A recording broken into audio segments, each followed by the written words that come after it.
Hi guys, my name is Melody and thanks for stopping by. I'm just going to have a wee chat about the books I've read in January and what I'm currently reading and what I'd like to read coming up.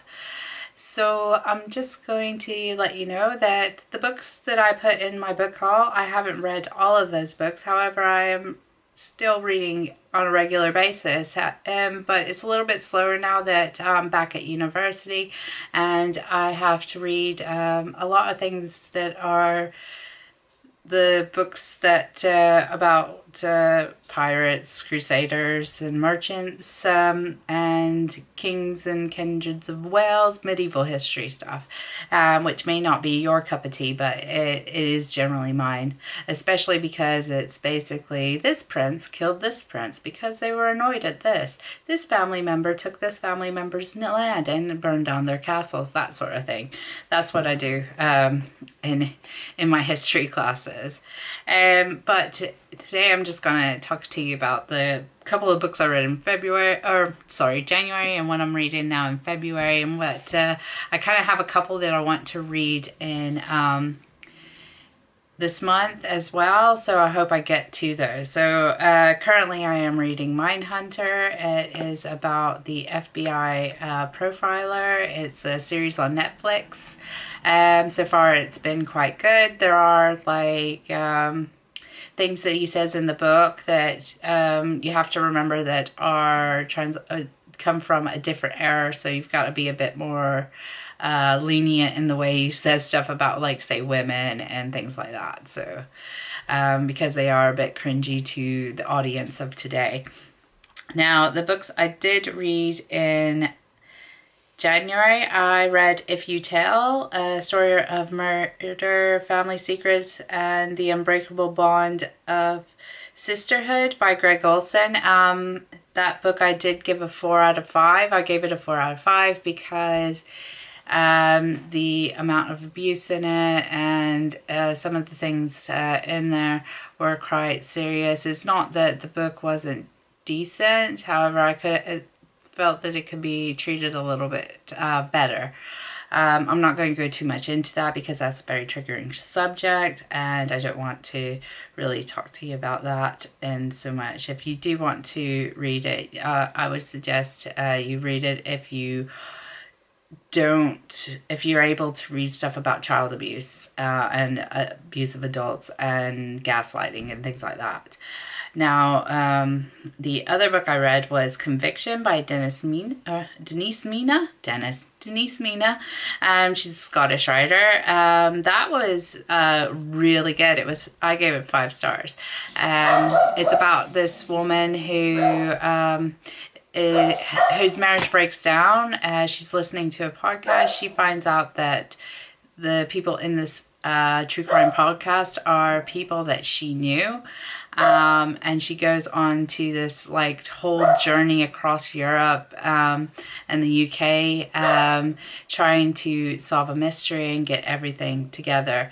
The podcast is interwoven into the book, which was a brilliant idea. I haven't seen that before. Also, though, the one character of the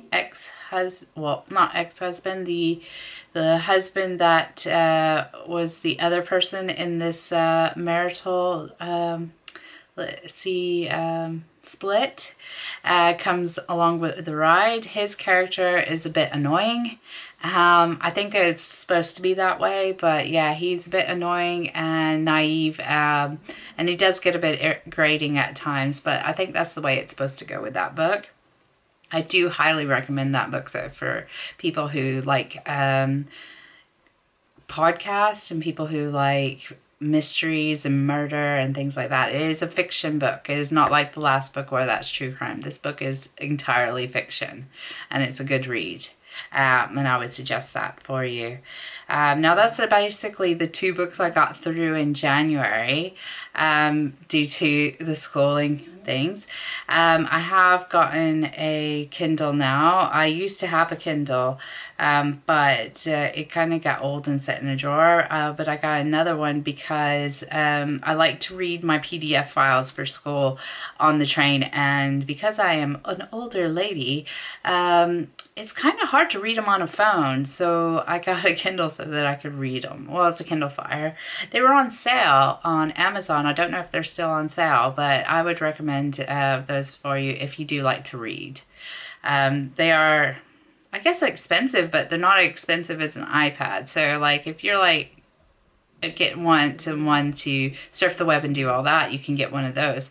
But they're generally not as expensive as the iPad that I have that I bought like 4 years ago. And they're not as big, so you can carry them around in your handbag and get that out on a train, which is exactly what I bought it to do. Also, the fact that I live in a flat, which is quite small, and the books are starting to get everywhere again, and I'm going to have to do a wee clear out of books. I might do a haul of like books I'm getting rid of as well, but there are generally quite a lot of books that are hanging about the house that I just need to donate or to like a charity shop so that they can get some money on that, or give to my mother-in-law for her to read. I'm not sure how much she's into the true crime, but I've got quite a lot of those books available. Now, getting on to books that I want to read. Now, these are generally books that I read for fun.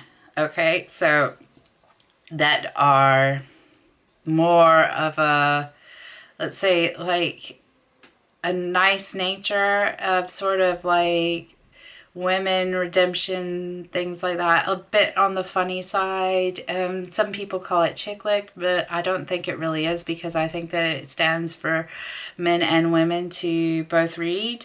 So let me just bring this up. So let's see, 2 seconds, and I'll just bring this up. Okay. Oop.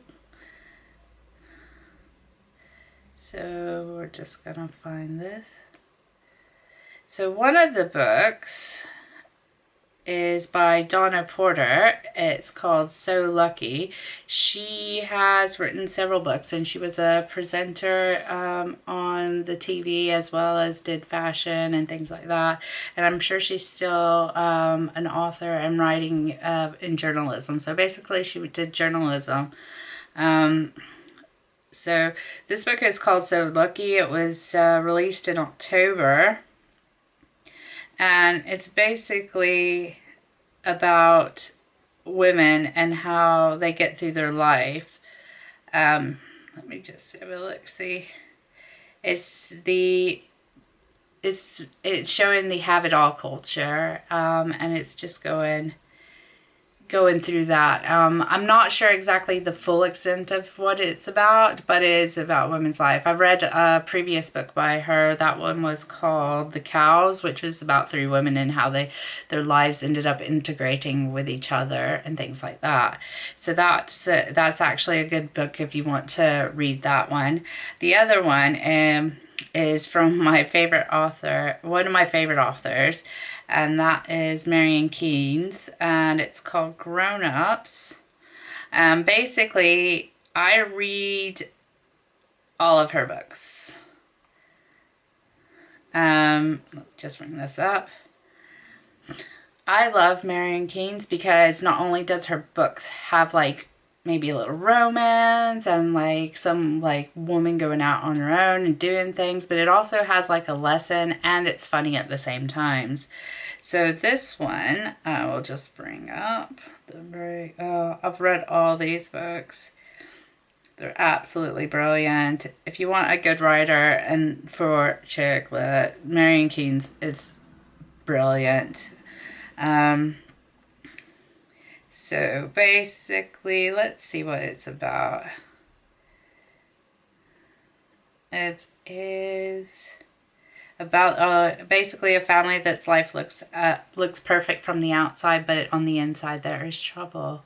So I will read that and I will give you an actual, maybe a review or a breakdown. But I'm not going to do reviews as such. I'm just going to do reviews like within like book videos, like, oh, I've read this many books. Here's what I've read. Here's what I liked. Here's my hand in front of my face. That sort of thing. But yeah, Marion Keynes is a good one if you want to sit there, if you want something funny but has a lesson to it. Marion Keynes is definitely a good writer. And the books are mostly about women. I don't know how much men deal with that, but you know what? They're absolutely brilliant, and I keep reading them. Like I said, I still do have those other books to read as well, and hopefully I can say that I've read them soon, and hopefully my list will be better next month. I doubt this because I've got some essays to write, but if you want to hear more about maybe Welsh princes and things like that, then let me know. If you like this review, if you like this video, just give it a thumbs up. I'd like to hear your comments and what you're reading below. If you're going to read any of these books, let me know. If not, yeah, or if you like me and you like my unfiltered commentary and personality, give this video a thumbs up and like and subscribe to my channel. Okay, and that will be the end of me today, and I will see you next time on the flip side. Au revoir, adios, arrivederci. I don't know any more ways to say goodbye. Anyway, bye.